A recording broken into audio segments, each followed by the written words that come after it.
everyone, and welcome back to our class. Today I am going to start the new poem that is On Killing a Tree, which is written by Giv Patel. In this poem, we talk about tree, that a simple cut does not destroy a tree. एक simple cut जो है वो tree को destroy नहीं कर सकता है।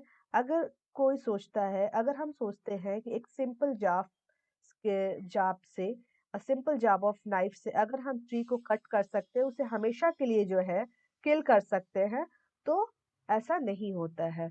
क्योंकि ट्री जो है वो एक प्लांट से ट्री बनता है, वो धीरे धीरे जो है सारे न्यूट्रिशन को लेके वो ग्रो करता है।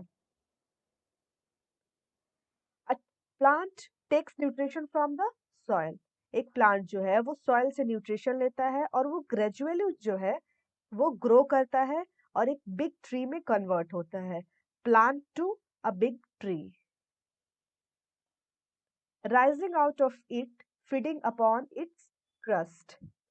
ह्यूमंस जो है, ह्यूमंस सोचते हैं अगर ऐसा कि अगर हम ट्री को कट कर देते हैं, उसके बार्क जो होते हैं, ट्री के जो बार्क होते हैं उसको हम चॉप कर देते हैं, कट कर देते हैं, या फिर अगर ट्री के किसी भी ब्रांच को काट दिए या फिर बहुत सारे ब्रांचेस को काट दिए तो वो खत्म हो जाता है, वो फिनिश हो जाता है।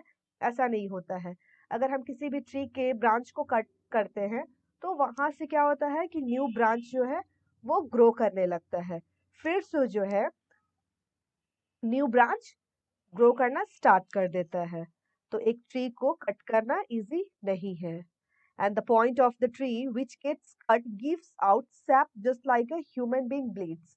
और जहाँ जिस पार्ट पे भी, जिस पॉइंट पे भी हम ट्री को कट करते हैं तो वहां से एक कुछ लिक्विड जैसा जो है वो रिलीज होता है। तो वो क्या होता है, जिस तरह से ह्यूमन बींग्स को जो है, अगर ह्यूमन बींग्स जो है ब्लीड करता है, ह्यूमन बींग्स को अगर हम कहीं भी अगर कट करते हैं तो ब्लीडिंग होता है, तो उसी तरह से एक ट्री में भी क्या होता है, वो भी जो है एक लिविंग थिंग है, तो उस वो भी क्या होता है कि उसे भी फील होता है, उसे भी दर्द होता है।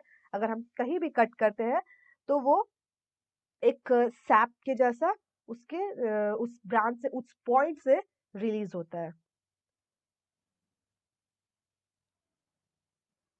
So hack and chop, but this alone won't do it. Not so much pain will do it. The bleeding bark will heal and from close to the ground.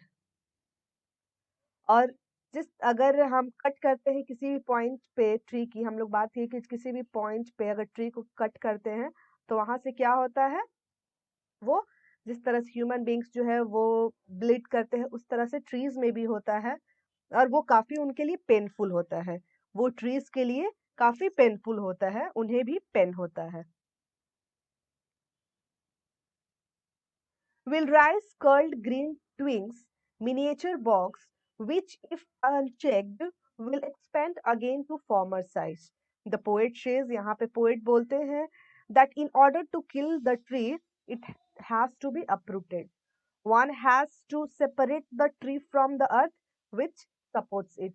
Basically क्या होता है कि ट्री को अगर, जब तक ट्री के जो रूट्स है वो सॉइल में है, वो इंसर्टेड है अगर सॉइल में, तब तक क्या होता है कि हम ट्री को किल करना हमेशा के लिए ये मुश्किल होता है। जब तक उसके रूट जो है वो सॉइल से जुड़े हुए अटैच है, तब तक हम ट्री को किल नहीं कर सकते हैं।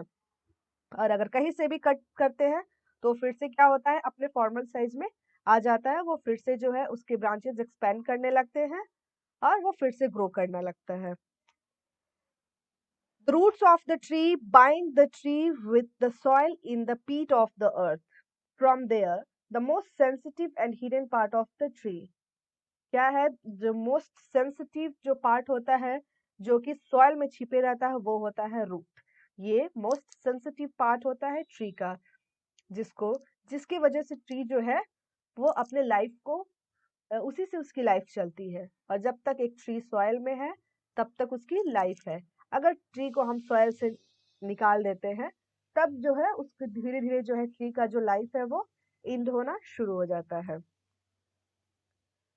तो एक ट्री को अगर ट्री को किल करना है तो क्या करना होगा, उसके रूट्स को जो है डिटैच करना होगा, उसके रूट्स को डिटैच करना होगा सॉइल से। और फिर भी जो है ट्री जो है, ऐसा नहीं है कि अगर ट्री के रूट्स के अगर हम सॉइल से निकाल देते हैं तो इमीडिएटली जो है वो किल हो जाएगा, नहीं, वो धीरे धीरे जो है वो किल होता है। अब किस तरह से वो धीरे धीरे किल होता है, वो ग्रेजुअली क्या होता है, उसके कलर में चेंज आते हैं, ठीक है, वो ट्विस्ट होना शुरू कर देता है, क्योंकि जब उसके रूट्स जो है वो बाहर निकलते हैं तो उससे क्या होता है, हीट ये, और जो सॉइल नहीं मिल रहा है, फिर एयर नहीं मिल रहा है, उससे वाटर नहीं मिल रहा है, तो उसके सारे न्यूट्रिशन फुलफिल नहीं हो रहे हैं, तो वो धीरे धीरे क्या होगा, the trunk will become brown, जो उसके ट्रंक है वो ब्राउन कलर में चेंज होने लगते हैं, ट्विस्ट होने लगते हैं, और फाइनली जो है वो एक जो ट्री है वो किल हो जाता है। जब ट्री के जो है उसके न्यूट्रिशंस जो है नहीं मिलते हैं, जब ट्री का जो न्यूट्रिशन है, मेनली न्यूट्रिशन जो मेन है, सनलाइट हो गया, वाटर हो गया, सॉइल से जो वो एब्जॉर्ब करता है, तो अगर वही चीज नहीं है तो इस तरह से धीरे धीरे ट्री जो है किल होता है, उसके कलर चेंज होने लगते हैं, वो ट्विस्ट होने लगता है, और वो हार्डर हो जाता है। ओके, सो ये है आज का poem on killing a tree, जो कि एक बहुत अच्छा लेसन देता है कि जिस तरह से लोग जो है किस ट्री को किल कर देते हैं, उसके बाद वो सोचते नहीं है कि हाँ, ये ट्री के लिए कितना पेनफुल हुआ, लेकिन एक ट्री भी ह्यूमन बीइंग की तरह है, जिस तरह से ह्यूमन बीइंग को किल करते हैं तो उसके लिए बहुत पेनफुल होता है, उस तरह से ट्री के लिए भी होता है, लेकिन ट्री क्या करता है, वो एक्सप्रेस नहीं करता है। वो ट्री हमारे पास आके नहीं बोलता है कि मुझे जो है पेन हो रहा है, मुझे किल मत करो, मुझे कट मत करो, तो वो चीज नहीं बोलता है। तो लोग समझते हैं कि ट्री के लिए जो है ये, उसको कोई फर्क नहीं पड़ता है, लेकिन ट्री भी क्या है, लिविंग थिंग है, तो उससे भी ह्यूमन बींग्स की तरह उसके भी अगर उसे कट करते हैं तो उसके लिए वो पेनफुल होता है। Okay, so this is the summary of this chapter. Thank you and see you in the next video.